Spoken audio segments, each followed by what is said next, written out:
Good morning friend, मेरा नाम जितेंद्र कुमार बारुलिया है। मैं lecturer computer engineering government polytechnic college Dausa में कार्यरत हूँ। आज हम जैसे स्टूडेंट्स की डिमांड्स आई हैं कि थोड़ा कुछ पेपर्स के सॉल्यूशन के बारे में भी बताया जाए, तो जो कि आज मैं बात करूँगा .NET technology subject code CS 305 के 2019 के पेपर के बारे में, जो कि इसके आंसर बोर्ड के जो मापदंड उसके अनुसार पूर्ण है। और हम थोड़ा इसके बारे में देखेंगे कि बोर्ड पेपर में हमें कितना लिखना है, क्या लिखना है, तो इस बारे में इस पेपर में हम बात करते हैं। आज हम क्वेश्चन नंबर फर्स्ट और क्वेश्चन नंबर सेकंड, और अगर टाइम रहा तो हम थोड़ा आगे भी बात करेंगे। तो हम पहले बात करते हैं जो फर्स्ट क्वेश्चन आता है, जो कंपलसरी होता है आप लोगों के लिए। उसके अंदर उस क्वेश्चन के अंदर हम लोग देखेंगे कि जो दो नंबर के क्वेश्चन आते हैं उनको हमें कैसे अटैम्प्ट करना है। तो जैसे कि मैं आपको बताऊँ, इसके अंदर पहला क्वेश्चन है, जैसे स्टार्ट करते हैं हम लोग। पहला क्वेश्चन है ID क्या है। तो जैसा कि आप यहाँ पे देख रहे हैं कि जो सॉल्यूशन है वो हिंदी कम इंग्लिश में लिखा गया है, ताकि दोनों मीडियम के स्टूडेंट के लिए फ़ायदा हो। तो हम देखते हैं यहाँ पे इसका आंसर देखते हैं। ID एक डेवलपमेंट एनवायरनमेंट है। मीन्स जब भी हम लोग .NET टेक्नोलॉजी पढ़ते हैं तो एक इंटीग्रेटेड डेवलपमेंट एनवायरनमेंट होता है जो किसी भी भाषा प्रोग्राम को डेवलप करने में सहायता करता है। ये प्रोग्राम को बनाने और रन करने और उससे संबंधित सभी फीचर प्रोवाइड करता है। तो ये ID के मुख्य कार्य है। जैसे C और C++ के कंपाइलर है, उनके प्रोग्राम को रन करवाते हैं, वैसे .NET के अंदर ID आपके प्रोग्राम को रन करवाएगा। सेकंड क्वेश्चन था यहाँ पे, फंक्शन से क्या आशय है। मीन्स आप फंक्शन से क्या समझते हैं। तो फंक्शन स्पेसिफिक टास्क के संबंधित कमांड्स का ग्रुप होता है। इन्हें सब प्रोग्राम भी कहा जाता है। ये रिपीटेड टास्क के लिए काम में आते हैं। ये नेचर में मॉड्यूलर और आसानी से मेंटेन हो जाते हैं। VB.NET में कुछ प्री डिफाइंड फंक्शन निम्न प्रकार है, मैसेज बॉक्स फंक्शन और इनपुट बॉक्स फंक्शन। तो फंक्शंस की बारे में हम लोग बात करें तो फंक्शन में हम लोगों ने C लैंग्वेज में पढ़े थे। तो C लैंग्वेज में हम लोगों ने प्रिंटफ है, स्कैनफ भी एक प्रकार के फंक्शन है। मीन्स इनका प्री डिफाइंड टास्क है कि प्रिंटफ आपका प्रिंट करेगा, स्कैनफ आपका इनपुट लेगा। वैसे यहाँ पे .NET के अंदर जो मैंने एग्जाम्पल यहाँ पे, एक तो मैसेज बॉक्स फंक्शन है और इनपुट बॉक्स फंक्शन है। ये भी बहुत ज़्यादा पूछा जाता है C लैंग्वेज .NET के बारे में। अगला आपका आता है टेक्स्ट बॉक्स। टेक्स्ट बॉक्स क्या होता है। यह मुख्य रूप से विंडो एप्लीकेशन, वेब एप्लीकेशन में यूजर से डेटा प्राप्त करने के काम आते हैं। जब भी हम .NET के अंदर वेब एप्लीकेशन या विंडो एप्लीकेशन बनाते हैं तो आपको एक टूल बॉक्स में जाके एक टेक्स्ट बॉक्स सेलेक्ट करना पड़ता है और आवश्यकता पड़ने पर डेटाबेस से डेटा को रिट्राइव करते हैं। मीन्स टेक्स्ट बॉक्स में हम क्या करेंगे, जैसे मैंने नेम लिखा, नेम के अंदर मेरे को इनपुट देना है, कोई टेक्स्ट इनपुट दे रहा है, तो उसके लिए हमें एक टेक्स्ट बॉक्स की जरूरत पड़ेगी और वो डेटाबेस को रिकॉर्ड में जैसे अपडेट करेगा, और हमें जरूरत पड़ेगी तो उस नेम को वहाँ पे उसको डिस्प्ले भी करेगा। यह मुख्यतः मल्टीलाइन, एडिबल और रीड ओनली होते हैं।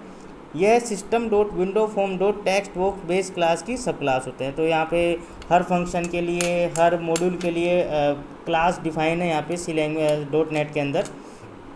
अगला क्वेश्चन है आपका डेटा सेट। डेटा सेट क्या होता है। तो जब ADO.NET की बात करते हैं हम लोग यहाँ पे, तो ADO.NET एक डिसकनेक्टेड आर्किटेक्चर होता है। यह डेटा का मेमोरी रिप्रेजेंटेशन को दर्शाता है कि आपका जो डेटा है वो मेमोरी में कैसे रिप्रेजेंट होता है, और डेटा की लोकल कॉपी भी रखता है अपने पास। जैसे कई बार क्या होता है, कोई भी एप्लीकेशन आती है वो क्या करती है, लोकल कॉपी को एक्सेस करती है, उसी में एडिट करती है और उससे से अपन डेटाबेस में उसको अपडेट करते थे। तो हम कहते हैं कि एक small group of data set कह सकते हैं। इसलिए सिस्टम की स्केलेबिलिटी को भी बढ़ाते हैं। एक तो इंडिपेंडेंट होते हैं और सिस्टम की स्टेबिलिटी को बढ़ाते हैं। इसके बाद में आपका नेक्स्ट आता है, कुकीज़ से आप क्या समझते हैं। तो कुकीज़ आपने इंटरनेट में कई बार देखा है आपने, do you want to delete this cookies, do you remove this file. तो आप लोगों ने देखा होगा कि जब भी आप इन फाइल को रिमूव करते हैं तो इनकी साइज़ बहुत छोटी होती है, आपके ब्राउज़र की फाइल हो या कोई भी हो। तो कुकीज़ एक छोटी सूचना होती है जो कि सर्वर की तरफ से ब्राउज़र पर स्टोर होती है। ये या तो टेक्स्ट फाइल के रूप में होती है या क्लाइंट ब्राउज़र सेशन में होती है। औसतन कुकीज़ 4 KB डेटा से ज़्यादा की नहीं होती। कुकीज़ टेम्परेरी या परसिस्टेंट होती है। इसके बाद में हम आ जाते हैं जो कि बहुत इंपॉर्टेंट क्वेश्चन है, बार बार कई सालों से पूछा जा रहा है। .NET और जावा की तुलना कीजिए। मतलब दोनों की तुलना, देखो कई बार एग्जाम में क्वेश्चन पूछा जाता है कंपैरिजन का। तो कंपैरिजन में उनमें डिफरेंस नहीं होता है। कंपैरिजन का मतलब है सिमिलरिटी भी आ गई और डिफरेंस भी आ गया, ये आपका कंपैरिजन कहलाता है। तो पहला कंपैरिजन क्या है, दोनों मल्टी टायर्ड आर्किटेक्चर यूज करती है और इंडस्ट्रीज़ के स्टैंडर्ड फॉलो करती है। तो दोनों लैंग्वेज आपकी .NET और जावा दोनों मल्टी टायर्ड आर्किटेक्चर को यूज करती है और इंडस्ट्रीज़ के स्टैंडर्ड फॉलो करती है। वर्चुअल मशीन मॉडल दोनों प्लेटफॉर्म में स्वीकार्य है, दोनों में वर्चुअल मशीन मॉडल पे काम करते हैं। इंटरमीडिएट कोड जावा में बाइट कोड और डॉट नेट में MSIL कोड कहलाता है। ये बहुत इंपॉर्टेंट है। इंटरमीडिएट कोड जो आपका बनता है वो जावा में आपका बाइट कोड कहलाएगा और डॉट नेट में आपका वो MSIL कोड कहलाएगा। दोनों एग्जीक्यूशन से पहले सोर्स कोड को कंपाइल करती है, लेकिन MSIL JIT कंपाइलेशन काम में लेता है और जावा में JIT कंपाइलेशन और इंटरप्रेटेशन दोनों कार्य करते हैं। ये बहुत इंपॉर्टेंट चीज़ है कि जो जावा हम लोग पढ़ते हैं तो जावा में आपके इंटरप्रेटर और कंपाइलर दोनों काम करते हैं। दोनों डॉट नेट और जावा परफॉर्मेंस बढ़ाने के लिए क्लास लाइब्रेरी काम में लेते हैं, दोनों क्लास लाइब्रेरी का यूज करते हैं। डॉट नेट में group of class name space कहलाता है और जावा में उसी को हम पैकेज बोल देते हैं। डेटाबेस कनेक्टिविटी के लिए डॉट नेट में ADO डॉट नेट, जबकि जावा के अंदर JDBC काम में लिया जाता है। तो ये डेटाबेस कनेक्टिविटी के लिए जो मॉडल काम में लिया जाता है वो आपका ADO डॉट नेट होता है डॉट नेट में और जावा में आपका JDBC। वेब एप्लीकेशन डेवलप करने हेतु डॉट नेट में ASP डॉट नेट, जबकि जावा में J2EE काम में ली जाती है।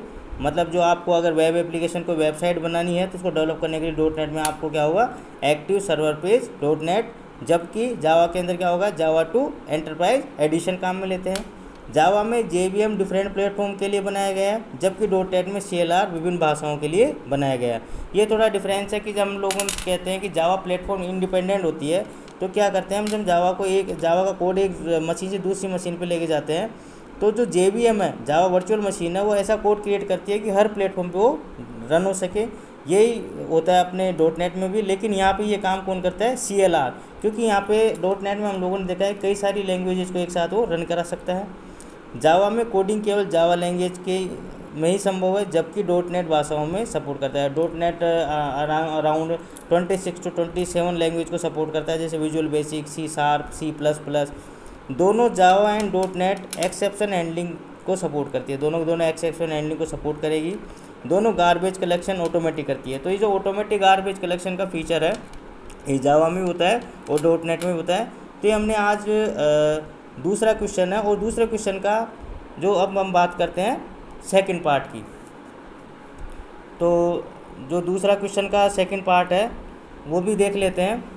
वेरिएबल के स्कोप को समुचित उदाहरण से समझाइए। स्कोप ऑफ वेरिएबल आपको बताना है कि वेरिएबल का स्कोप होता है, जो कि अब तक हम लोगों ने पढ़ा है सी लैंग्वेज में हम लोगों ने देखा है कि जो वेरिएबल हम शुरू में डिक्लेयर करते थे, इंटीजर A, इंटीजर B, तो उसका स्कोप पूरे प्रोग्राम में रहता है। लेकिन यहाँ पे जो वेरिएबल का स्कोप है वो अलग अलग जगह पे डिसाइड है। तो थोड़ा स्पीड से हम देखते हैं।